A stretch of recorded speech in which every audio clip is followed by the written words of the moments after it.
Halo Nipers, apa kabar nih? Semoga kalian sehat selalu ya. Selamat datang di channel Klik Soal Club. Yuk, kita simak video tentang pembahasan soal TIU.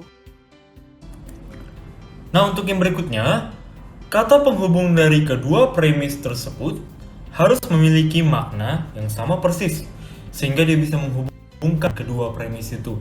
Kalau misalnya tidak sama, persis, maka tidak dapat diambil kesimpulan yang pasti. Contohnya gimana?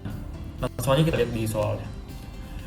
Bulan dapat memantulkan cahaya. Untuk premis yang kedua, Mei adalah bulan. Maka kalau misalnya ditarik kesimpulan secara langsung pakai rumus kan biasanya langsung Mei dapat memantulkan cahaya. Nah, apakah ini benar? Untuk kata penghubungnya adalah kata bulan. Karena di premis 1 dan premis 2 dia ada.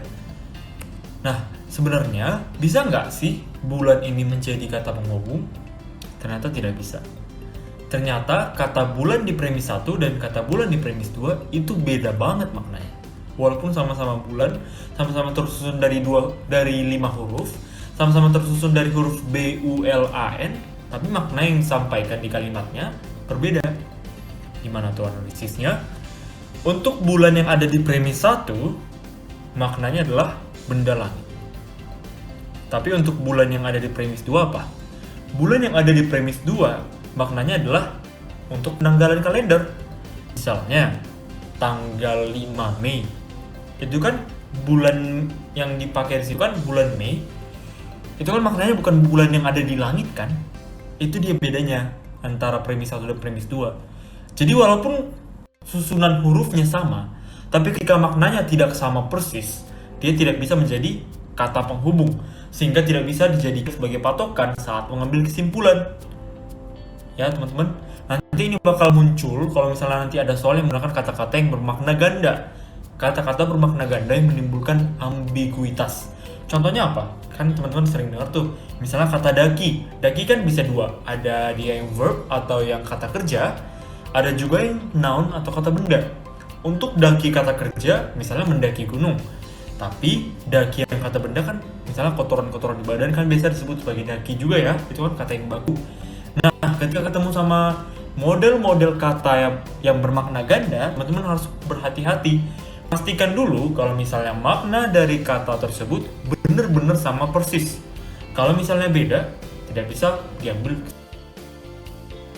kesimpulan. Untuk yang berikutnya, salah satu tipsnya adalah jangan terlalu berpatokan pada kehidupan nyata. Teman-teman gak boleh idealis banget ketika membaca soal silogisme atau ketika memandang premis-premisnya. Contohnya gimana? Yang lebih jelasnya kita lihat soal ya. Premis 1. Semua singa bernafas dengan paru-paru. Kemudian premis keduanya, semua yang bernafas dengan paru-paru adalah manusia. Kalau misalnya kita tarik kesimpulan, kira-kira apa? Kan biasanya dia gini nih. Ada yang bisa kita coret-coret kan? Semua singa bernafas dengan menggunakan paru-paru. Nah, di sini kata penghubungnya atau kalimat penghubungnya siapa? Kalimat penghubungnya kan bernafas dengan paru-paru. Kenapa dia menjadi penghubung? Karena di premis 1 dan di premis 2 ada kalimat bernafas dengan menggunakan paru-paru. Jadi itu yang kita coret untuk menyambungkan dan mendapatkan kesimpulannya, itu yang kita coret. Nah, berarti kesimpulannya udah jelas dong. Kesimpulannya udah jelas banget kalau semua singa adalah manusia. Tapi mungkin teman-teman berpikir, gak mungkin manusia singa digolongkan sebagai manusia, itu nggak mungkin. Mungkin teman-teman bakal kepikiran untuk jawab, oh mungkin tidak dapat disimpulkan, begitu ya. Tapi balik lagi, kalau nanti teman-teman mengerjakan soal-soal silogisme, teman-teman nggak boleh idealis sama kenyataan. Teman-teman harus memandang bahwa pembuat soal adalah, pembuat soal, apapun yang diucapkan pembuat soal, apapun yang ada di premisnya, premis 1 maupun premis 2 dan premis berikutnya, itu semua valid, itu semua benar. Teman-teman hanya ngikutin polanya aja. Teman-teman nggak perlu terlalu tahu konteksnya tuh benar-benar real atau enggak. Ya, jadi ketika teman-teman soal-soal seperti ini, teman-teman harus fokus pada soalnya. Jangan terlalu memandang pada dunia nyata. Pada realnya gimana, jangan terlalu memandang. Oke, jadi di sini kita dituntut untuk teliti, berpikir cepat, dan mengurangi idealisme kita. Sekarang kita coba soal-soal yang mudah dulu ya teman-teman ya. Nah, kita mulai dari soal nomor 1. Di soal dikatakan bahwa di sebelum cangkul selalu dipakai dengan sabit. Memakai sabit selalu disertai dengan sarung tangan. Nah, kita nih mencari kesimpulan yang paling benar apa? Kesimpulan apa yang bisa kita tarik dari dua premis itu? Oke, jadi kita analisa dulu dari masing-masing opsinya ya. Dari opsi jika cangkul tidak dipakai, maka sarung tangan dikenakan. Bener gak teman-teman? Sementara kan di soal tadi dibilang nih, cangkul itu dipakainya barengan sama sabit. Dan kalau dia pakai sabit, berarti dia sarung tangan. Jadi bisa kita ambil kesimpulan bahwa ketika dia memakai cangkul, dia juga harus pakai sabit. Dia juga harus pakai sarung tangan. Jadi yang tiga ini sepaket. Gitu ya teman-teman ya. Kalau dari kesimpulannya kan.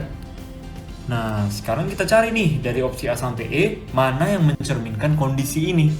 Yang mencerminkan kondisi bahwa sarung tangan, sabit dan juga cangkul harus sepaket, harus selalu dipakai barengan. Coba dari opsi A, kalau cangkul tidak dipakai, sarung tangan dikenakan. Tentu salah. Bener kan? Karena kalau cangkul dipakai, sarung tangan dipakai, harusnya begitu. Untuk opsi B gimana? Jika sabit dipakai, maka cangkul tidak dipakai. Seperti yang tadi, cangkul, sabit, dan sarung tangan itu harus sepaket dipakai tiga-tiganya. Nggak boleh salah satu nggak dipakai, dua lagi dipakai, itu nggak boleh. Ya kan? Untuk opsi C gimana teman-teman?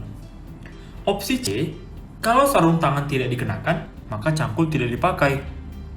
Bisa jadi, karena sarung tangan dan cangkul itu sepaket. Kalau misalnya mereka mau digunakan, ya sama-sama digunakan.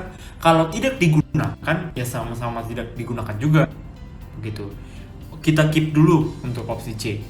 Untuk opsi D gimana? Jika sarung tangan dikenakan, maka cangkul tidak dipakai. Nah, gimana ya? Kalau sarung tangan dikenakan, cangkul tidak dipakai, udah tandanya mereka nggak sepaket kan? Berarti salah dong. Nah, untuk yang E, jika sarung tangan tidak dikenakan, maka cangkul dipakai. Nah, itu ada berbeda. Oke, berarti udah jelas banget kalau jawabannya adalah yang C untuk soal nomor 1. Kita lanjut ya teman-teman ya.